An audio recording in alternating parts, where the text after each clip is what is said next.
E é um negócio muito rentável, principalmente porque a frota de automóveis cresceu muito, a indústria automotiva voltou a crescer, a produzir mais, a vender mais, as pessoas estão rodando mais. Então, deixa eu dar só os dados aqui. Esse aqui é os dados só para o nosso telespectador, para a gente poder comparar. É interessante que a gente quase não falou de números aqui numa entrevista sobre economia. Né? Eu estou evitando, mas tem hora que tem que ter. Eu tenho que falar uns que são importantes, né? Claro. Porque eu vejo assim, esses momentos é uma neblina, campanha, um monte de coisa que não tem a menor relevância. A discussão substantiva parece que não chega. Então o seu programa permite isso. Então, por exemplo, crescimento do PIB, governo Bolsonaro. Quanto cresceu nos 4 anos do governo Bolsonaro? 1,4% a média. Quanto cresceu no governo Lula? O dobro, 3%. 2 vezes mais.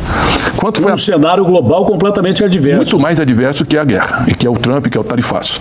Qual foi a taxa de desemprego no governo Bolsonaro? 12,3%. No governo Lula, 6,6%. Então, com o Bolsonaro tinha 8 milhões e 400 mil desempregados em médio, no governo Lula nós temos 5 milhões e 500, 3 milhões de desempregados a menos.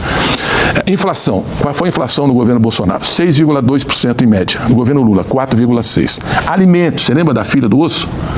A inflação era 11,9%, quase 12% ao ano. Quanto foi no Lula? 3% em 3 anos. 3% em 3 anos. Comida.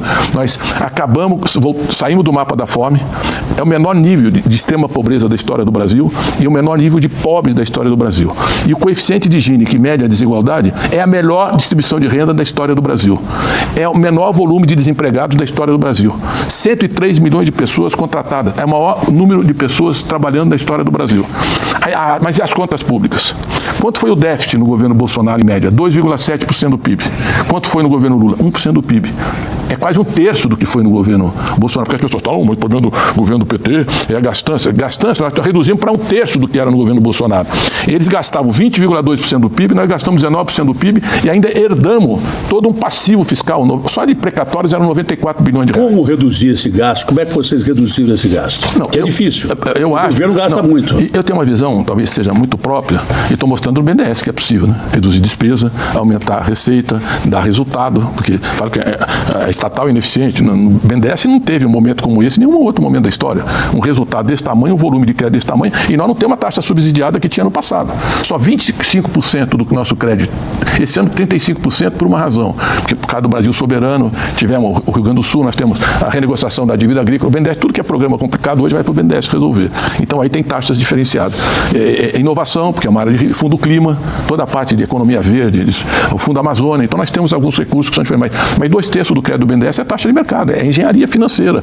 Banco não é dinheiro, banco é recursos humanos, é talento que nós temos no BNDES. Servidores públicos qualificados, concursado, profissional, com grande competência. Temos um concurso agora, 92 mil inscritos. O ChatGPT tirava 8,4, quase que não passa no concurso.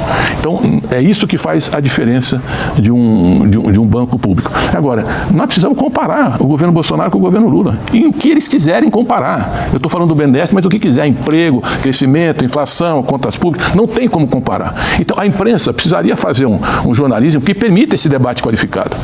Porque você só vê intriga, fofoca, superficialidade e não permite uma discussão aprofundada que a gente possa demonstrar e fazer a comparação em todas as áreas.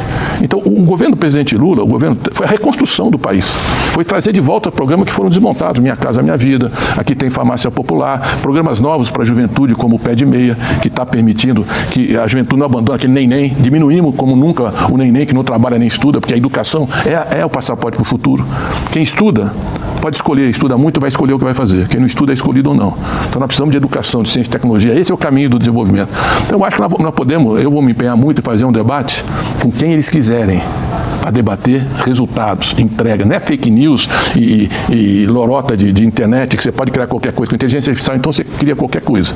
Mas eu quero discutir resultado, entrega. Só tem 2 tipos de gestores públicos. Os que têm uma ótima explicação porque não fizeram e os que fazem e entregam. Entendeu? Esse governo faz entrega, o presidente Lula faz entrega.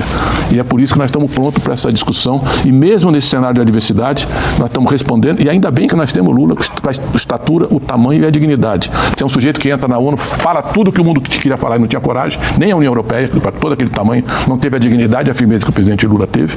E ao mesmo tempo sempre aberto ao diálogo, buscando soluções. Agora ele vai fazer um artigo para todos os principais jornais, onde tem o Conselho de Segurança da ONU, os países do Conselho de Segurança, pedindo que eles se movam para acabar com a guerra. Então ele é uma voz da paz, da negociação, da diplomacia, mas da firmeza na negociação da soberania do Brasil. Porque muitos, quando vieram o tarifaço, foram para a rua com a bandeira americana. O Brasil sendo taxado em 50% e torcendo para o Brasil ser prejudicado, vestindo o chapeuzinho do Trump. Depois correram, tiraram assim, envergonhado. Mas o presidente Lula não, enfrentou com soberania, abriu negociação, vencemos no Suprema Corte Americana, reduzimos e, ao mesmo tempo que negociamos, defendemos a economia com o Fundo Brasil Soberano e com o BNDES.